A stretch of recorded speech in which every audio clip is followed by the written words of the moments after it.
buenas tardes, ¿cómo están todos? Este es un programa especial del Innombrable porque en este momento no estoy viajando de regreso desde Mendoza. He tomado muchísimo vino.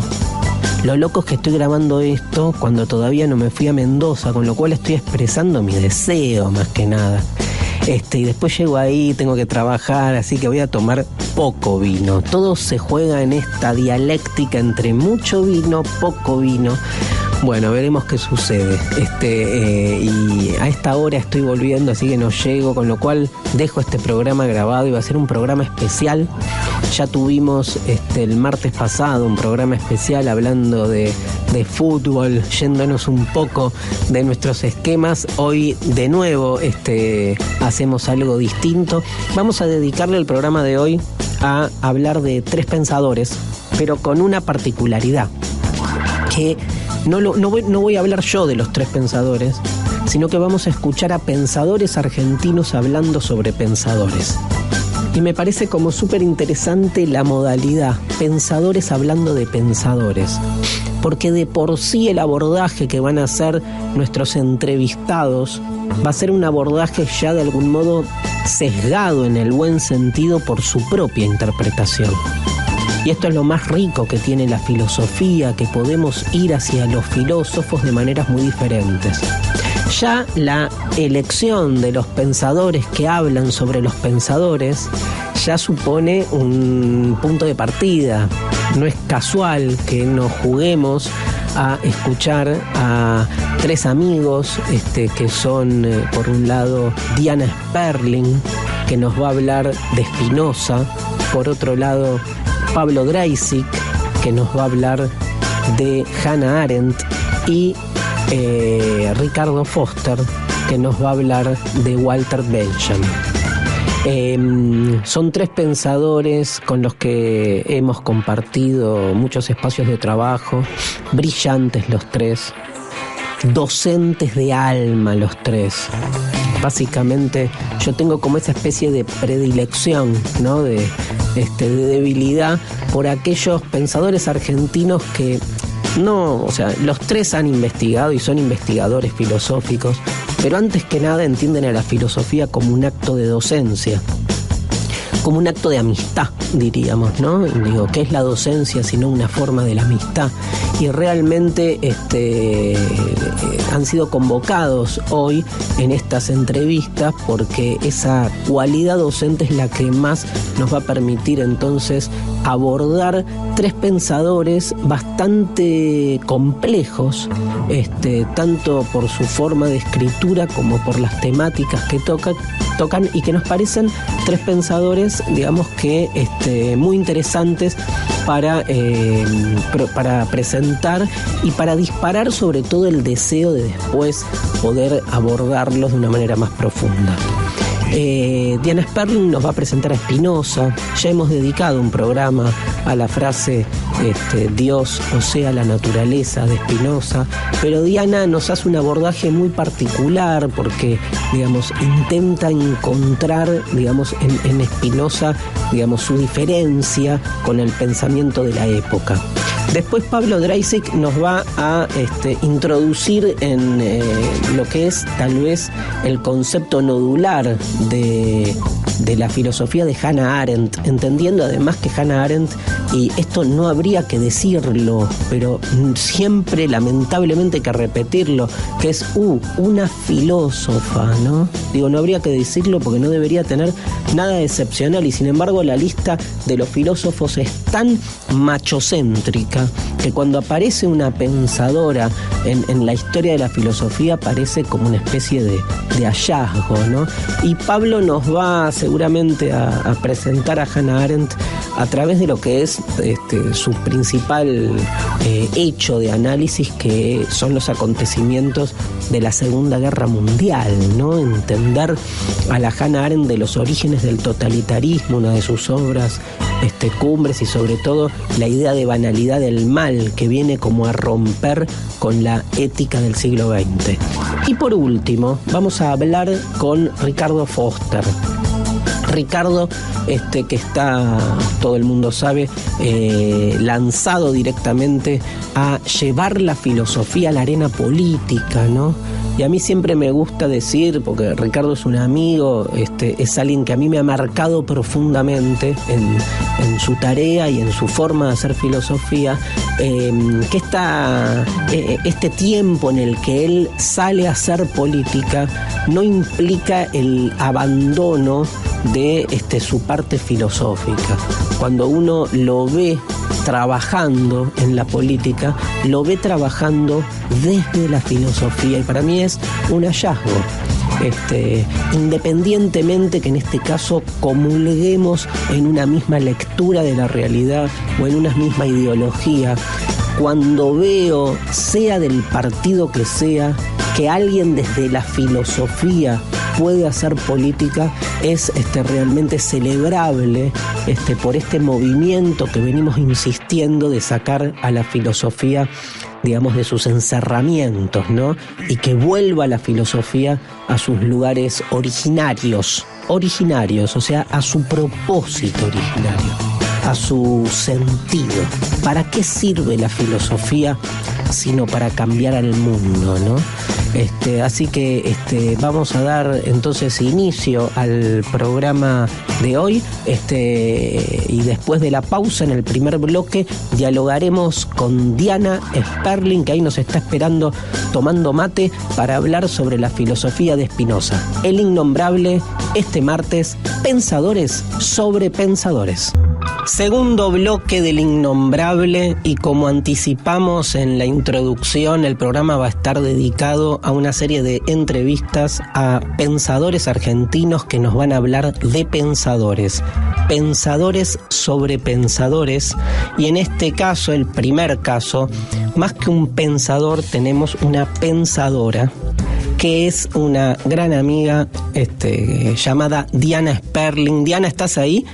Hola, ¿qué tal, Darío? Acá estoy. Bueno, hola, qué placer escucharla a Diana Sperling. Diana es una pensadora argentina, una docente de alma que viene trabajando hace muchos años, escribiendo, dando clases, trabajando distintas temáticas de la filosofía con autores muy diversos, como Spinoza, como Nietzsche, trabajando fuertemente en la cuestión del pensamiento judío, en análisis sobre los textos bíblicos fascinantes por el entrecruzamiento que hace Diana con otras disciplinas.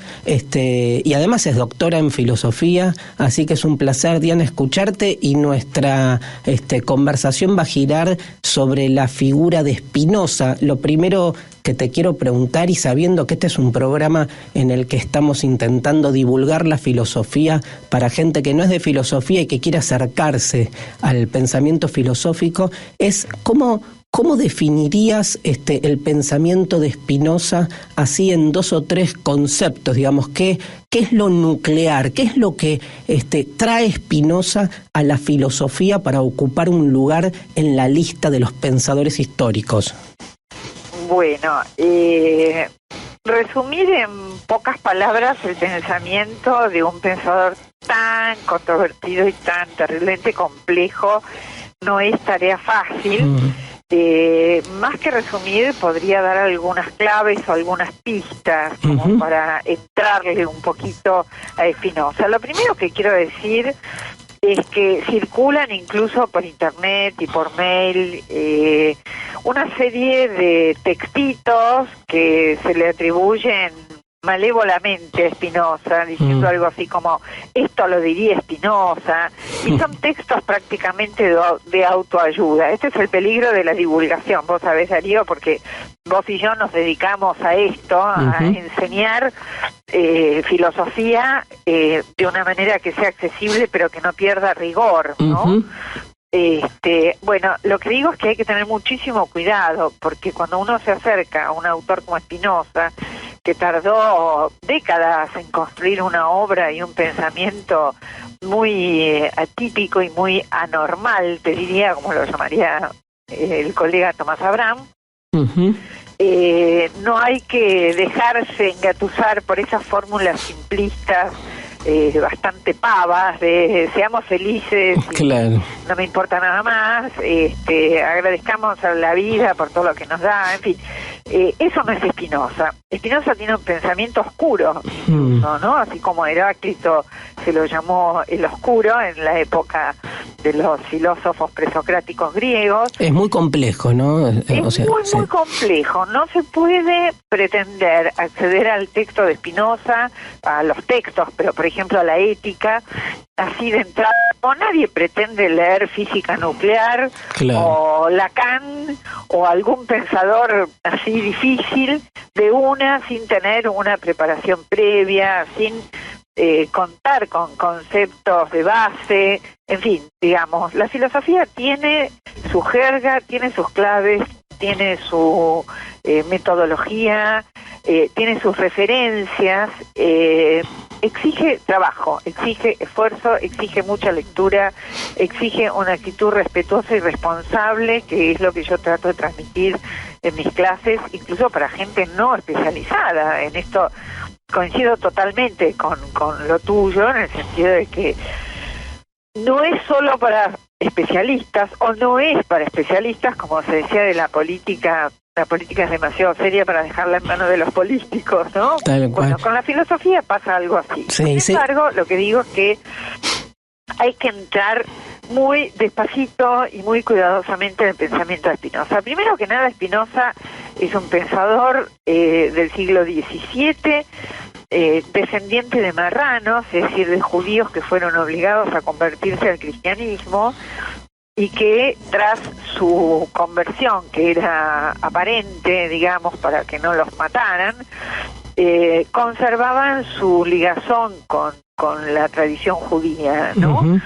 Esto es muy importante entenderlo, porque Spinoza hereda algo de esto. Si bien sus ancestros se van de la península ibérica, ¿no?, a raíz de las expulsiones de España y Portugal, de que fueron víctimas los judíos y tuvieron que trasladarse a otros países europeos. Perdón que estoy tomando mate, se radican en Ámsterdam, los abuelos de Spinoza, se radican en Holanda, que es un país más abierto, más tolerante, podríamos decir, hasta cierto punto, también hay que tener cuidado con esto, ¿no?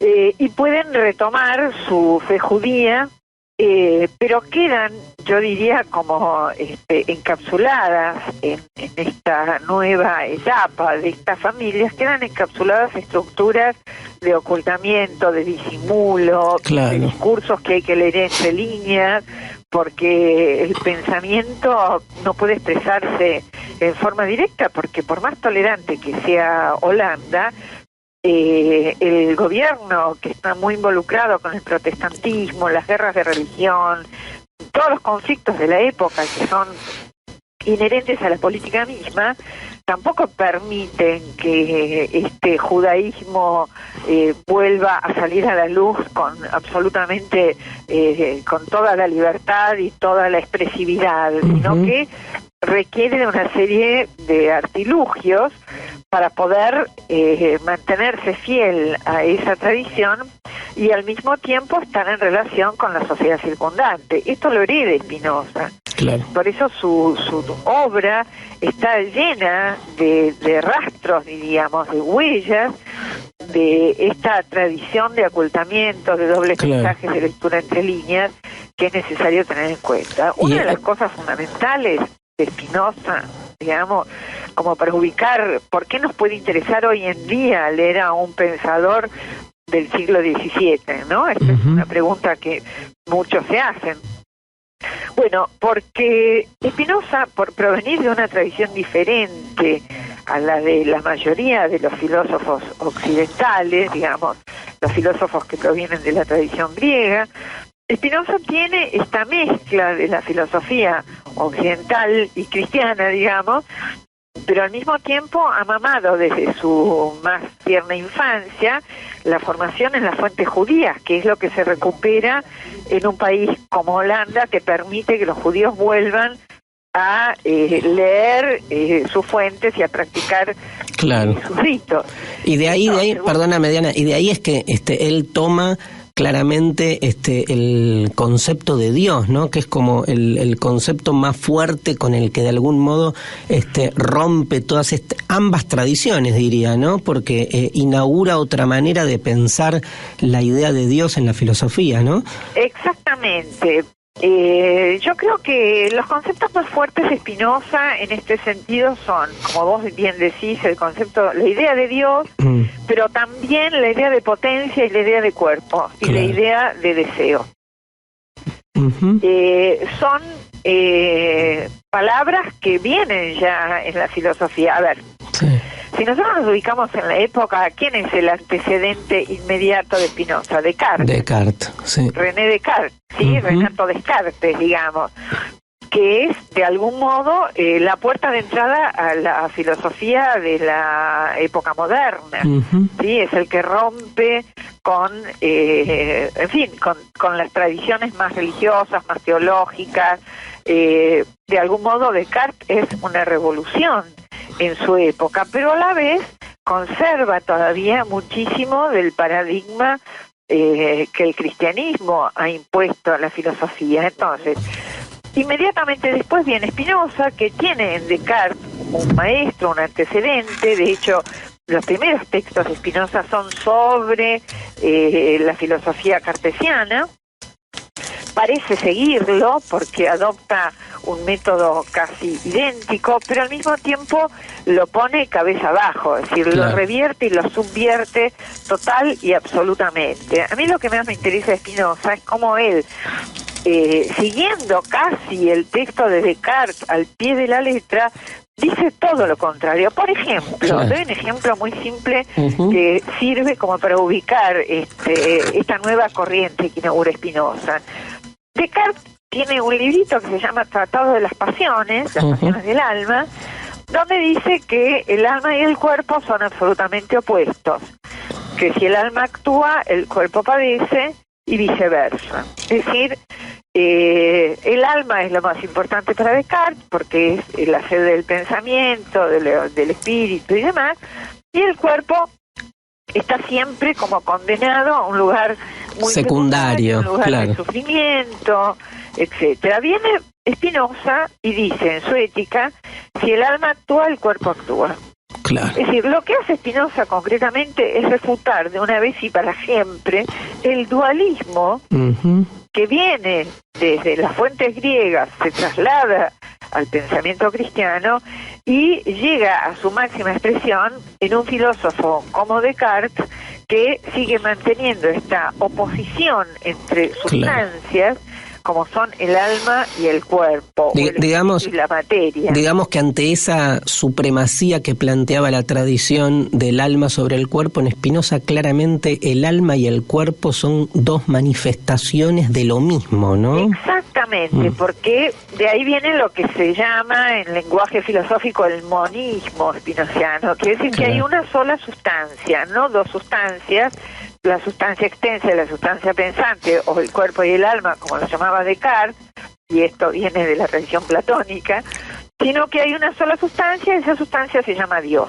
Diana, no es un Dios personal, es muy importante esto, ¿no? Te quería preguntar. Con la idea de un Dios que es un señor. No. Para Spinoza Dios es inmanente, o sea, que es el mundo mismo, es la naturaleza en su expresión, en su totalidad, en sus múltiples manifestaciones. La pregunta que siempre me hago cuando escucho esto, ¿no? Que vos lo explicás también, ¿no? Dios es la naturaleza, como se dice comúnmente sobre Spinoza. Sí. ¿Por qué usa la palabra Dios? ¿No? Bien. Sí, estaba esperando esa pregunta. Yo te diría algunas cuestiones que son, de mi interpretación propia. Sí. Primero, Spinoza es cualquier cosa menos un ateo.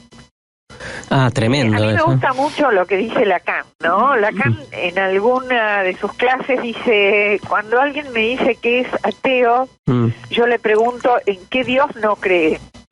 Genial.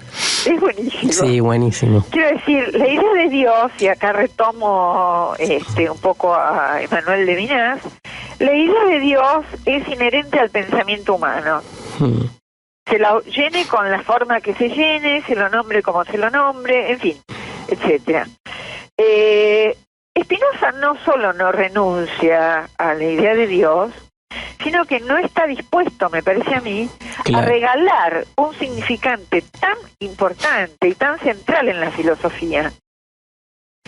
A regalarlo, digo, ¿a quién? A los sistemas teológicos religiosos o a las jerarquías eclesiásticas, sean de la iglesia, de la sinagoga o de cualquier otra forma institucional que intenta apropiarse de la idea de Dios y llenarla con un significado desde donde bajar línea, digamos. Claro. Lo que dice Spinoza, y esto lo dice muy bien en el Tratado Teológico Político, él dice, el Tratado Teológico Político es una lectura de la Biblia hebrea, en principio, ¿no?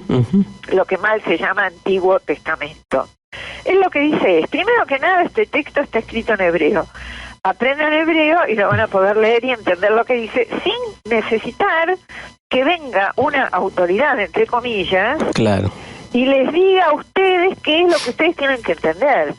Si es un texto for everybody, ¿no? Sí. Está ahí disponible para todo el mundo. Diana, me queda un minuto.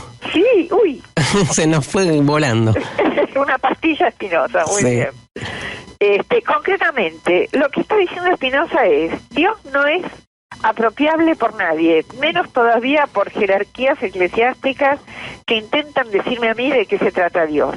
Dios es la totalidad de lo existente en sus múltiples manifestaciones. Por eso alma y cuerpo, o pensamiento y extensión, son dos modos, son dos formas, dos maneras en que esta potencia de existir a la que yo llamo Dios se manifiestan. Esto es Spinoza. Bueno, muchas gracias, clarísimo todo, la verdad que da ganas para todos los oyentes a partir de tus palabras de empezar a inmiscuirse, a introducirse en la filosofía de Spinoza, como bien dice Diana Sperling, una de las especialistas más importantes que hay en la Argentina sobre Spinoza. Se trata de un pensador muy complejo y no hay otra manera de abordarlo que leerlo con trabajo, con esfuerzo, comparando la fuentes y sobre todo, digamos, dialogando, ¿no? Porque la filosofía es antes que nada un diálogo en el que justamente en el acto de la docencia filosófica muchas veces se nos van abriendo perspectivas de lectura. Te queremos agradecer, Diana, tu paso por El Innombrable, y dejarte un beso gigante, yo que te conozco hace tanto y te quiero mucho. Gracias por participar. Darío, gracias a vos, a los escuchas, a los oyentes, un beso enorme y bueno, un próximo martes. Dale, un beso. Gracias, Diana. Diana Sperling en El Innombrable hablando de Spinoza. Vamos a la pausa y seguimos con más pensadores sobre pensadores. La filosofía tiene sus grandes éxitos. Frases para pensar y descontrolar lo que queda del día. Frases para todos. Filosofía innombrable. Seguimos en El Innombrable, entramos en este tercer bloque de pensadores sobre pensadores y ahora es el turno de un pensador argentino al que yo respeto mucho, un referente que me ha abierto la puerta para la comprensión de autores contemporáneos como Emmanuel Levinas y como la autora de la que vamos a hablar hoy, que es con Pablo Dreisig, de él se trata, que es Hannah Arendt. Pablo Dreisig, buen día acá, Darío, ¿cómo estás? Hola Darío, ¿cómo estás? Bien, muy bien. Bueno, un placer que nos hayas atendido. Recién le decía a nuestros oyentes que realmente es un placer tu trabajo. Pablo es un docente de alma, viene dando clases hace añares, y investigador de la filosofía, profesor en la carrera de filosofía de la UBA y uno de los referentes para comprender algunos pensadores claves del siglo XX, sobre todo Emmanuel Levinas, que lo vamos a dejar para un próximo reportaje, y hoy nos vamos a dedicar a hablar de Hannah Arendt. Te pregunto, Pablo, como para empezar, este es un programa que está intentando acercar la filosofía por medio de la radio a gente que no es de filosofía. Y te hago tal vez la pregunta más difícil, no me odies, que es, ¿cómo podríamos presentar a Hannah Arendt si alguien te dijera, bueno, Hannah Arendt es una filósofa, pero ¿por qué? ¿Por qué ocupa un lugar en el listado de los filósofos del siglo XX? Bueno, a ver, en principio es una filósofa porque intenta pensar aquellas cosas que se nos aparecen como normales y naturales y sobre las que tenemos ideas preconcebidas y a veces tenemos ideas reforzadas por el sentido común, intenta pensarlas desde otro lugar. Y en general eso hacen los pensadores, pensar las cosas desde otro lugar. Claro. Pero a ella le cupo la tarea inmensa y difícil de pensar un tema bien difícil, bien complicado, como es el tema del mal y encarnado en los grandes genocidios del siglo XX. Claro. Donde el sentido común vería locura, patología, criminalidad, ella vio otra cosa, Darío. Claro. Podríamos decir que el tema de ella es el mal, ¿no? Si vos tendrías que resumir en una palabra, ¿viste? Cuando cuando Dotti, nuestro histórico profesor de filosofía, decía, resúmame en una palabra el contrato social de Rousseau, digamos. En una palabra, Hannah Arendt, su tema es el mal, ¿no? Sí, yo diría que uno de los grandes temas de ella es el mal, y otro gran tema de ella, pero por supuesto que está asociado, es cómo viviremos juntos. Es decir, la convivencia, la posibilidad de construir espacios para que habite gente diferente entre sí, es otro gran tema de ella. Es decir, ella dice, la pregunta de la filosofía política es ¿cómo viviremos juntos? Y ese es uno de los grandes temas. Y por supuesto el tema del mal. De hecho, Darío, cuando a Hannah Arendt tenemos que explicar un poco, pero bueno, Hannah Arendt hace su veredicto sobre Eichmann, quizás habría que decir quién fue Eichmann, pero bueno, un gran, importante criminal nazi de la Segunda Guerra Mundial, del asesinato de los judíos europeos. Cuando ella dice por qué para ella debería morir, Eichmann dice porque no estaba dispuesto a vivir con los demás. Claro, ahí junta como sus dos temas. Las dos cosas. Claro. Ahora, cuando ella, como bien vos decís, Eichmann, para el que no sabe, fue uno de los responsables de la transportación de los judíos a los campos de exterminio y escapa en la guerra y termina en Argentina, oculto, con otro nombre, y después de toda una situación que da para largo y no ahondamos ahora, pero es llevado a Jerusalén, donde lo enjuician y lo ejecutan. Ese juicio es visto por Hannah Arendt, que hace como las crónicas, y allí aparece uno de los conceptos fundamentales de Hannah Arendt y que tanto nos sirve para entender el mundo de hoy, ¿no, Pablo? Que es el concepto de la banalidad del mal, ¿no? Totalmente, Darío. ¿Qué podemos decir de eso? La noción de la banalidad del mal es muy fuerte y realmente tiene una novedad absoluta y tiene mucha importancia en la Argentina, aparte, ¿no? Sí, obvio. Vamos a decir por qué. Significa que los crímenes más terribles que podemos imaginarnos y que incluso no podemos imaginarnos no tienen que ver con la locura, la maldad absoluta, un sentimiento que nos es totalmente ajeno, que jamás nosotros podríamos experimentar, sino que es una suerte de subproducto de un modo de sociedad burocratizada donde cada uno hace su tarea sin ponerse a pensar realmente en lo que está haciendo. Es, como diría un filósofo contemporáneo, Adam Ben, medios sin fin.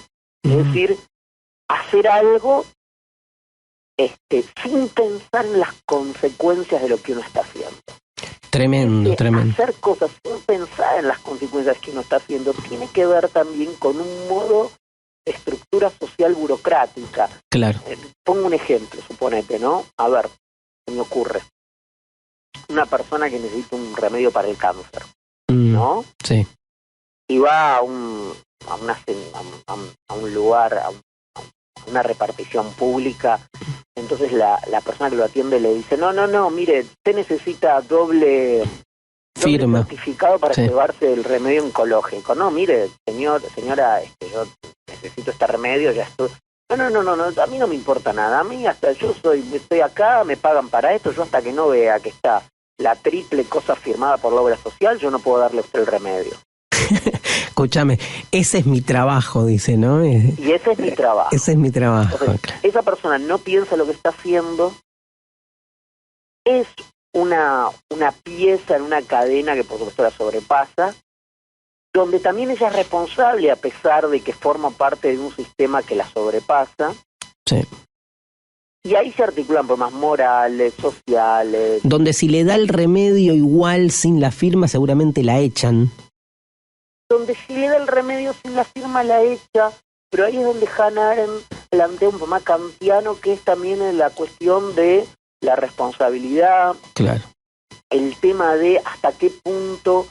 y ella lo dice en relación al nazismo, cuando el mal se convierte en regla, en un sistema burocrático donde exigen eso, y ella transgrede eso, la empleada pública, ahí está también, está haciendo algo bueno, quizás no lo correcto, pero lo bueno. Pero lo bueno. O sea que... Ahí hay una tensión filosófica muy interesante, Darío, que no sé, que a vos te interesa mucho, entre lo correcto y lo bueno, es decir, para Hannah Arendt lo que te lleva a la burocracia es hacer lo correcto, no lo bueno.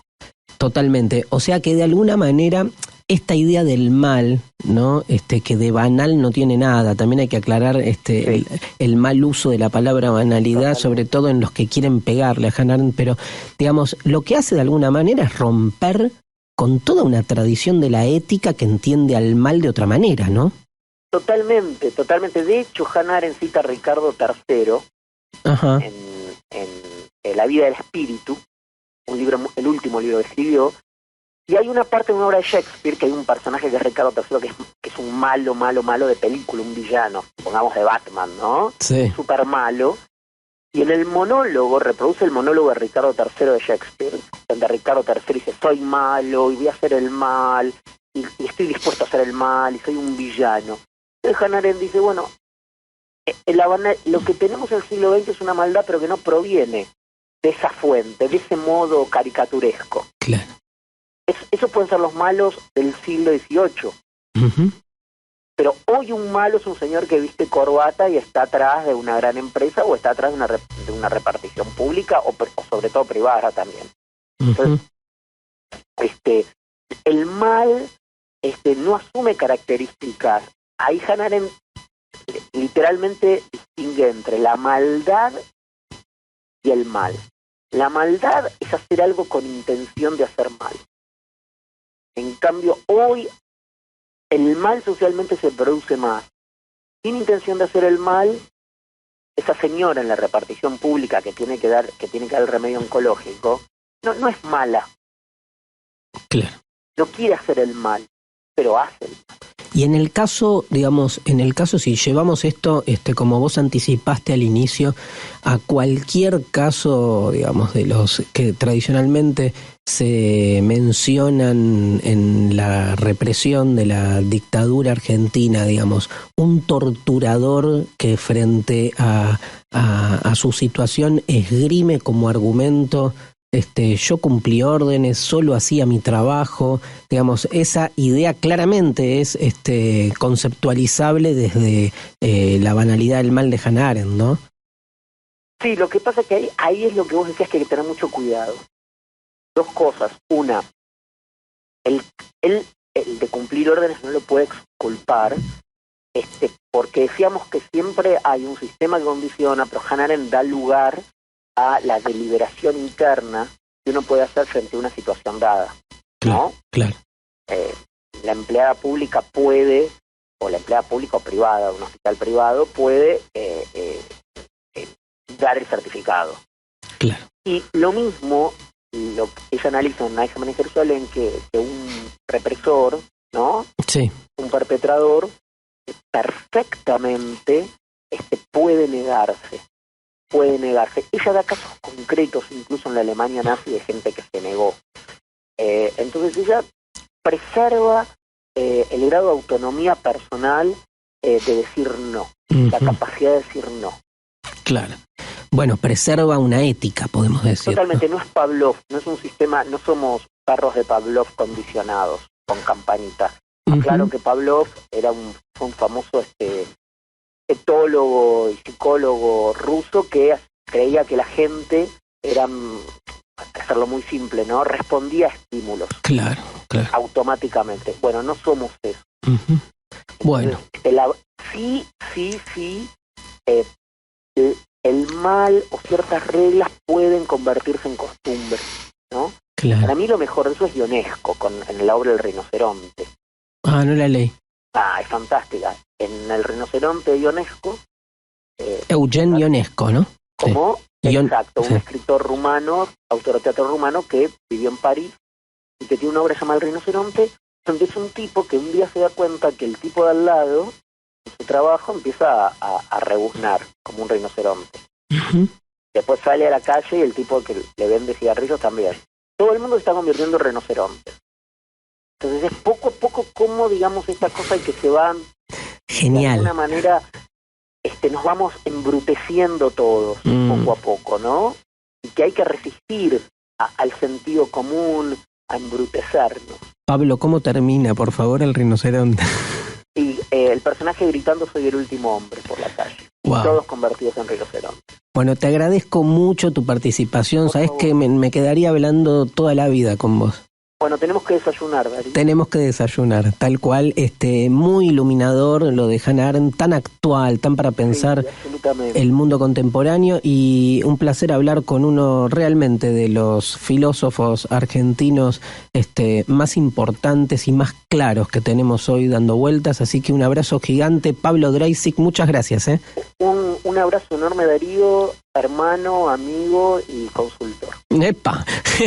Gracias, Pablo. Gracias. Fue Pablo Dreisig hablando de Hannah Arendt en El Innombrable. Un placer escucharlo y entender un poco más sobre esta pensadora, ¿sí? Tantos filósofos y tan pocas filósofas, pero acá está Hannah Arendt y aparte hablando de un tema clave, el mal. Hacemos una pausa y entramos al último bloque del Innombrable. Perspectiva embrujadora de la filosofía. Bueno, entramos al cuarto y último bloque del Innombrable, y para terminar este programa, en la última entrevista la tenemos con uno de los pensadores más importantes de la filosofía argentina, además un amigo, un referente y alguien que en mi caso personal ha iluminado también el camino de por dónde hacer filosofía, que es Ricardo Foster. Ricardo, buen día, un abrazo grande, ¿cómo estás? Bien, Darío, gracias por tus palabras, siempre generosas.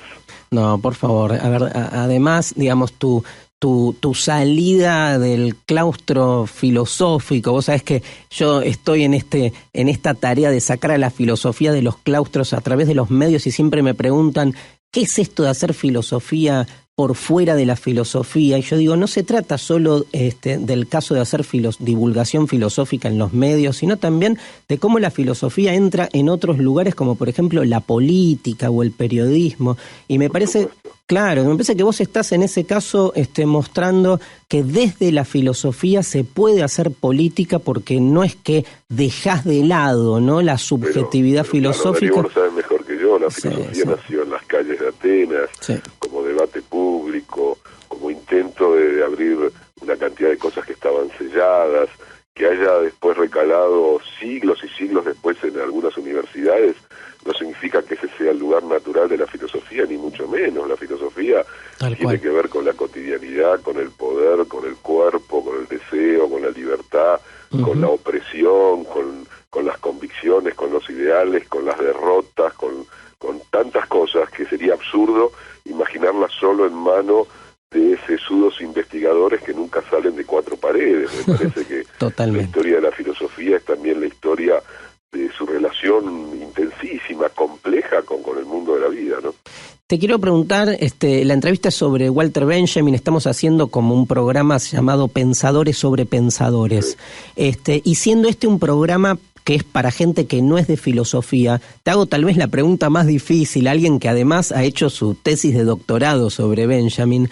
¿por qué Benjamin ocupa un lugar en el listado de la historia de la filosofía? O sea, ¿qué es lo que introdujo de novedad para ocupar ese lugar? A ver, primero habría que decir que Benjamin es un poco un marginal o un outsider de la filosofía para los academicistas y los puntillosos. Seguramente es más un crítico literario que un filósofo, pero claro, para aquellos que amamos a la filosofía como intervención de riesgo, es una pieza clave del pensamiento filosófico del siglo XX. Creo que por varios motivos. Primero, porque supo juntar lo que no se juntaba, supo entremezclar tradiciones que parecían antagónicas y a partir de eso pudo analizar con mayor intensidad, mayor frescura y mayor profundidad su propio tiempo.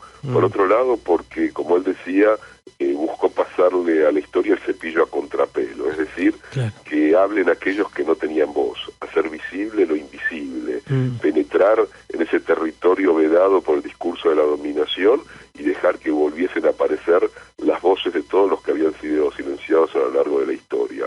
Por otro lado, porque logró establecer el vínculo fundamental entre poesía, lenguaje, poesía, filosofía, crítica literaria, porque mostró que la filosofía no podía quedar encerrada en un dispositivo académico, sino que tenía que mezclarse con la vida real y con la política, porque sintió que sin política la filosofía era un discurso abstracto y que la política implicaba pensar y actuar sobre la escena del mundo. Me parece que esos son algunos rasgos después, porque le tocó vivir una época tremenda, compleja, sí, extraordinaria y brutal de la historia del siglo XX, la primera mitad de ese siglo, y porque dentro de esa primera mitad pudo iluminar zonas muy oscuras del pensamiento occidental también.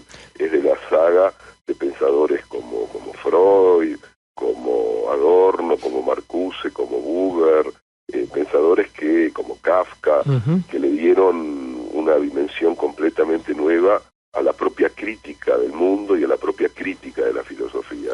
Entonces creo que Benjamin en ese sentido vino a conjugar lo que todavía estaba como sellado, encerrado y que no alcanzaba a expresarse como lo que debía ser, un filosofar atento a los desafíos del mundo, a los desafíos de la vida, a los desafíos de la historia y a los desafíos también, ¿por qué no?, de tradiciones espirituales muy antiguas, porque claro, le interesó muchísimo también el judaísmo, ¿no?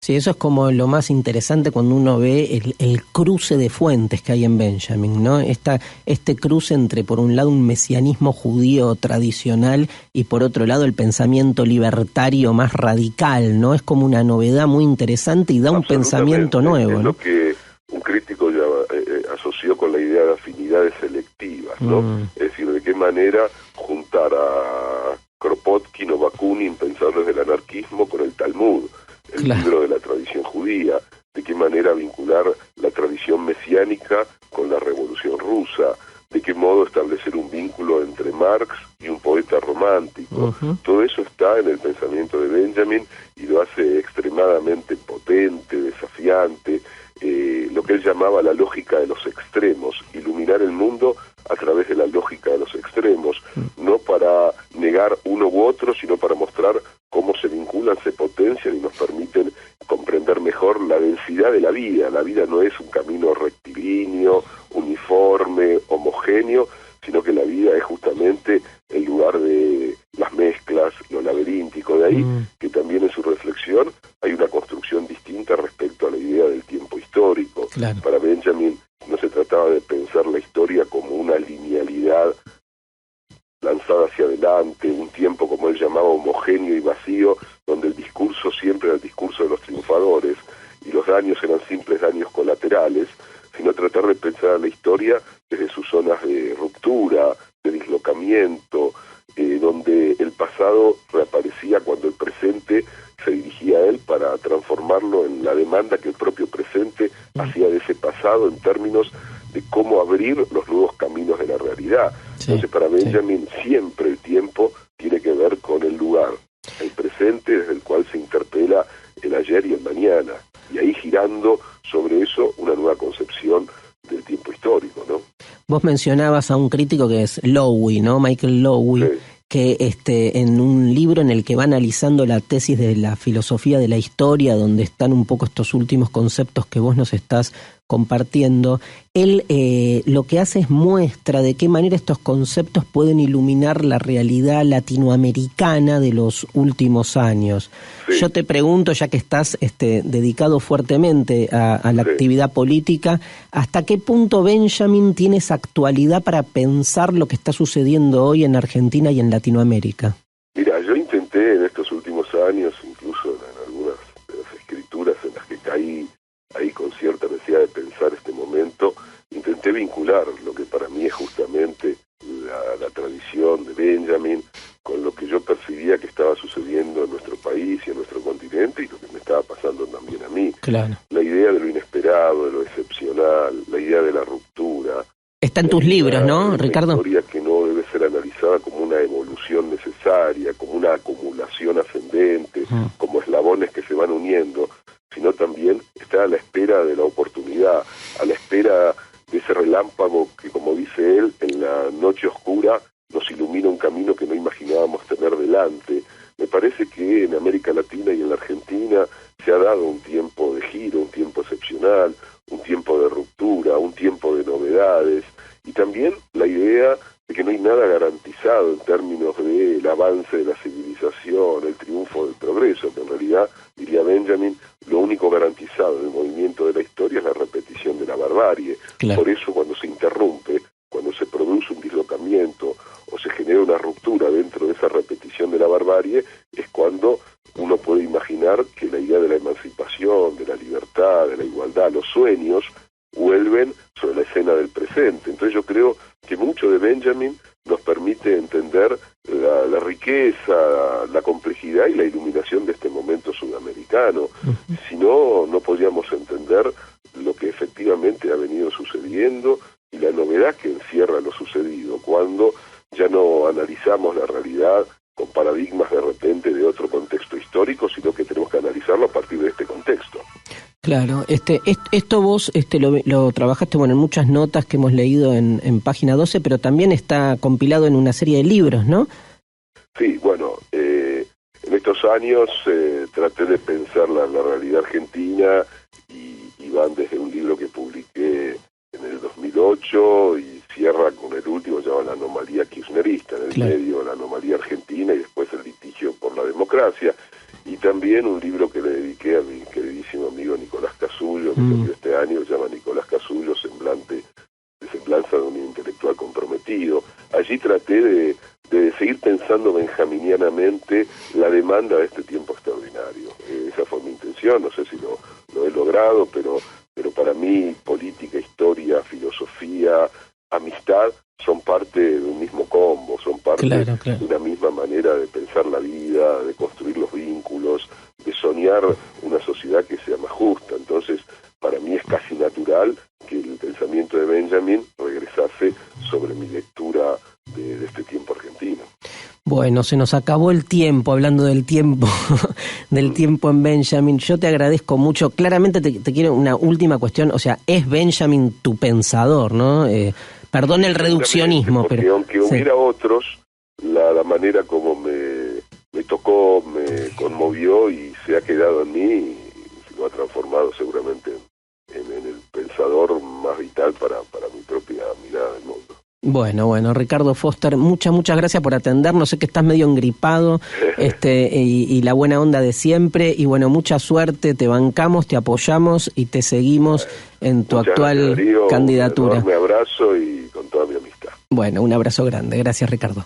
Fue Ricardo Foster hablándonos de Walter Benjamin y bueno, mostrando que la filosofía no solo se reduce a elucubraciones o eruditismos fantásticos, ni hablar, interesantísimos también, pero que también puede salirse de sus propios lugares, que es una manera más radical de hacer filosofía, negarse a sí misma, ¿no? Como para trascender y poder ocupar otro lugar en el mundo en el que vivimos, en este caso en Ricardo a través de la política, en otros casos a través de la docencia, en otros casos del periodismo, de la televisión, televisión y de los distintos lugares que hacen a la construcción del sentido público, ¿no? De lo que sucede hoy en la sociedad en la que vivimos. Marx decía en la tesis 11 famosa que hasta ahora la filosofía no ha hecho otra cosa que explicar el mundo.